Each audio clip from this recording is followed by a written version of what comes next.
Doctor Yunus আর নিরপেক্ষ নেই, কোনো একটি দলের দিকে তিনি ঝুঁকে পড়েছেন বলে মন্তব্য করেছেন ইসলামী আন্দোলনের সিনিয়র নায়েবে আমির মুফতি সৈয়দ মোহাম্মদ ফয়জুল করিম। দুপুরে রাজধানীর বায়তুল মোকাররম মসজিদের সামনে প্রাথমিক বিদ্যালয়ে ধর্মীয় শিক্ষক নিয়োগের দাবি ও গানের শিক্ষক নিয়োগের প্রজ্ঞাপন বাতিলের প্রতিবাদে বিক্ষোভ মিছিলে তিনি এ মন্তব্য করেন। বলেন, প্রাথমিক বিদ্যালয়ে গানের শিক্ষক নিয়োগ দেওয়া ছিল আওয়ামী লীগের এজেন্ডা। ফয়জুল করিম বলেন, সরকারের গানের শিক্ষক নিয়োগ দিতে চাওয়ায় প্রমাণিত হলো শেখ হাসিনার লোকজন এখনো বড় বড় পদে ঘাপটি মেরে আছে। দেশের প্রতিটি শিক্ষা প্রতিষ্ঠানে ধর্মীয় শিক্ষক নিয়োগ সহ ১০০ নম্বরের পরীক্ষার ব্যবস্থা করতে হবে বলেও তিনি মন্তব্য করেন। এ সময় তিনি বলেন, দাবি মানা না হলে দেশের মানুষ রাজপথে নামতে বাধ্য হবে।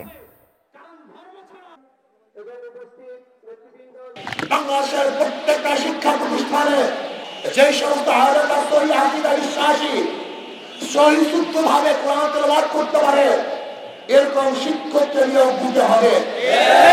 বাংলাদেশের ৯২% মুসলমানদের অর্থে পরিচালিত দেশের মধ্যে কোন অবস্থাতেই গানের শিক্ষক নিয়োগ দেওয়া যাবে না।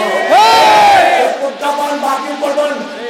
যদি এরপরও দুঃসাহস দেখান তাহলে বাংলাদেশের জনগণ ঐক্যবদ্ধ হয়ে আপনাকে চেয়ার থেকে নামিয়ে দেবে ইনশাআল্লাহ।